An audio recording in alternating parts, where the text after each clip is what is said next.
আজ সকালে বিছানা না গুছিয়েই তাড়াহুড়ো করে নিচে চলে গিয়েছিলাম। তারপর বেলায় এসে দেখি চুনু এইভাবে মশারির ভিতর ঢুকে বসে রয়েছে। এরপর বেলাতে আমার আর বাবানের জন্য চিকেন প্যাটিস আর চকো ভলক্যানো আনিয়েছিলাম, তো সেটাই খেলাম। কদিন বাদেই কালী পুজো, তাই আজ আমি আর মা আমাদের দেশের বাড়িতে যাচ্ছি কালী পুজোর জোগাড় কত দূর কি এগোলো সেটা দেখতে।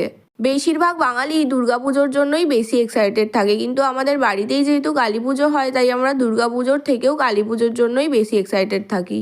এখানে দিন রাত সকাল বিকাল যখন তখন রাস্তায় শিয়াল দেখতে পাওয়া যায়।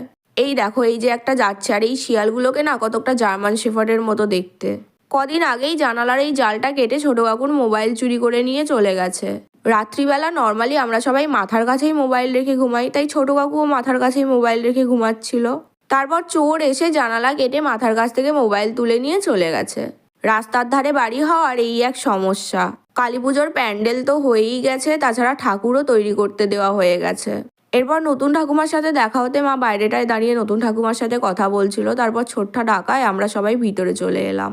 এরপর আমরা এসেছি দেখে ফুদি পিসিও আমাদের সাথে গল্প করতে চলে এলো। আমার দেশের বাড়ির এখানে দুজন নাকি হার্টের ফুটোর অপারেশন করিয়েছিল, কিন্তু অপারেশন করার কিছুদিন পরেই নাকি তারা দুজনেই মারা গেছে। সেই জন্য এখন সবাই বলে হার্টের ফুটোর অপারেশন করলেই নাকি মানুষ মারা যায়। এই পিসিটার হাটেও ফুটো আছে, কিন্তু এই কাহিনী শোনার পর সে আর ভয়েতে অপারেশনই করায়নি। ছোট্টাদের বাড়ি থেকে বেরিয়ে এখন আমরা এই দোকানটাতে চলে এসেছি কালী পূজা আর ভাইফোঁটার জন্য কিছু কেনাকাটা করতে। এই মসলিন শাড়িগুলো এত সুন্দর দেখতে, দেখলেই মনে হয় সবকটা নিয়ে নিই। তবে এর মধ্যে থেকে আমি কিন্তু একটা শাড়ি নিয়েছি। হ্যাঁ।